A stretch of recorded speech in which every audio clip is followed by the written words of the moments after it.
from Miami, Florida, and my business is called Que Pasta NOLA.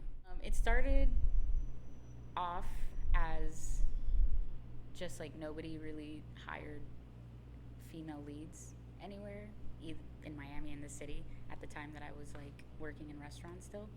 And I kind of got over that, and I also didn't like that 7 years ago there wasn't really a lot of like Cuban or like Hispanic representation, and I just started my own business. When I was younger, my mom took me to Honduras a lot, like during the summer, and learned pretty much how she grew up, and like being in a village, raising their own chicken and like growing their own vegetables and trading with each other and seeing all that, and like seeing that at a very young age. And then my mom used to tell me that pupusa dough was Play-Doh dough, and she'd be like, "This is what I want you to do," and I'm like, "Okay."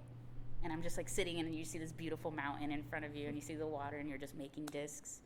And then I found out that we were all eating, and I was like, "You're eating my Play-Doh? That is so weird. Like, why are you guys doing this?" After school, I would have to help my mom do the preparation, like set up her meats, essentially, to help her cook and like clean. So I just kind of always took that on. And then when I told her I wanted to go to culinary school, she said no, and then sent me to beauty school, and now I just have 2 trades, which is cool. After beauty school, I told my mom I really wanted to go to culinary school, that it wasn't a joke. A year off just to save up to start it. I went to culinary school, went to school full time, and I worked every single waking hour. Drank a lot of Monster energy drinks.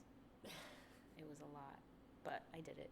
And then when I moved here, it took me like a year to finally start Que Pasta, and then I just employed myself after that. Farmers Market started, I saw their ad, like that they were looking for more vendors. Use it to like get our name back out there, because it's like, okay, now we just changed locations again. Let's go to all these 3 locations and just like tell everybody where we're at. And then it turned into like a very lucrative thing, and I was like, well, now I can't let it go. And then I got attached to the vendors, and now I'm like, well, now I'm supporting them, and now I can't not show up, because I need to make sure that I buy my cabbage from Miss Monica, and I need to make sure I pick up my eggs from Pearl River Pasture. And it's better to, in my head, get paid to go somewhere to do that than to just show up and like with the little time that I have.